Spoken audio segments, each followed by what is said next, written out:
Students, now let us look at one important and common term, that is trailer-on-flat car.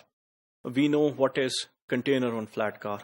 In container-on-flat car, which is used for intermodal transportation, what actually happens, the truck or trailer will take the container to the rail car, and from there it would be loaded on the flatbed of that rail car, and that container would move on that train or rail. Whereas in trailer-on-flat cars, what actually happens, the whole trailer would actually move in the rail car. So there would be a flatbed and on which this trailer would rest. So it's also used for intermodal transportation. The difference is the container would not be loaded on the rail car. In fact, the whole trailer would be loaded on that rail, and that specially designed rail car will actually take it to the destination, from where it will move by road. The trailer will move by road after being offloaded. So what's the definition of it? It's the transport of trailers with their loads on specially designed rail cars. So these are specially designed rail cars.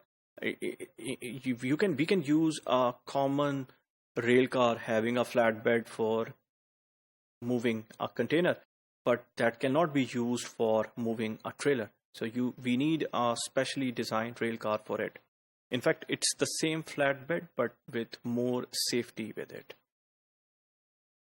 What is third-party logistics 3PL? As we know it before from our previous courses, that it's a specialist firm in logistics which may provide a variety of transportation, warehousing, and logistics-related services to buyers or sellers. So what does a 3PL do? It actually provides the strength to the organization in those logistical activities in where those organizations are actually lacking. So if an organization is lacking in, let's say, not having their own transport system, so they will provide the transportation. In fact, it would be more than a transportation. It would be like providing the warehousing services plus the transportation, or some other logistical services like picking your products or the handling of your products in the cargo as well. These tasks were previously performed in-house by the customers. When 3PL services are provided within the client's own facility, it can be referred to as insourcing.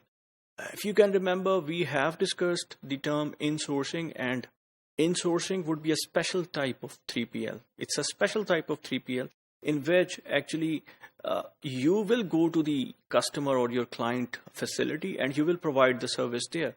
For example, the transportation would be going and the material handling would be done at the client warehouse or client manufacturing facility. So 3PLs are actually evolving as well, and insourcing is a term which is used when your 3PL is actually located in your facility, whether it's the manufacturing facility, whether your warehouse, or whether your distribution center. Thank you.